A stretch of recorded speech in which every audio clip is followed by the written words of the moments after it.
Step number 8, last but not the least, maintain your trading journal. তুমি যদি একজন সফল ট্রেডারের সাথে কথা বলো যে ভাই আজকে তো আপনি একজন সাকসেসফুল ট্রেডার, আপনার সফলতার পিছনে সবচেয়ে বেশি কোন জিনিসটা কাজ করছে, তখন সে চোখ বন্ধ করে বলবে যে আমার ট্রেডিং জার্নাল। ট্রেডিং জার্নালটা একজন ট্রেডারের ক্ষেত্রে খুবই ইম্পর্টেন্ট। তুমি যদি ট্রেডিং জার্নাল করো তুমি তখন তোমার ইমোশনটাকে কন্ট্রোল করতে পারবা। তুমি যখন ট্রেডিং জার্নাল করবা তখন তুমি ডিসিপ্লিনের মধ্যে থাকবা। ট্রেডিং জার্নাল করলে হচ্ছে তোমার স্ট্র্যাটেজিটা আরও বেশি ইমপ্রুভ হবে। ট্রেডিং জার্নাল করলে তোমার যে মিস্টেকগুলো আছে সেই মিস্টেকগুলোর সম্পর্কে তুমি অবগত থাকতে পারবে। সো এখন কথা হচ্ছে ট্রেডিং জার্নালটা করবো কীভাবে।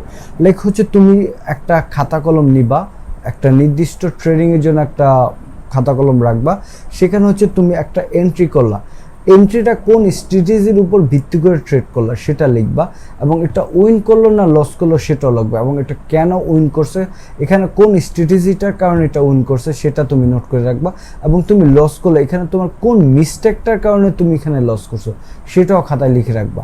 এবং এটা যখন তুমি একটা ডে বাই ডে এই জিনিসগুলো করে যাবা তখন দেখবা যে তোমার যে স্ট্র্যাটেজিগুলো আছে এটা তোমার মাথায় খুব ভালোভাবে ঢুকে যাবে। তুমি হচ্ছে এই বিষয়ে একদম মাস্টার হয়ে যাবে, এবং এই যে মিস্টেকগুলোর কারণে তোমার ট্রেডের লসগুলো হয়েছে সেগুলো তোমার মাথায় থাকবে, তখন পরবর্তীতে সেই মিস্টেকটা আর করতে যাবে না।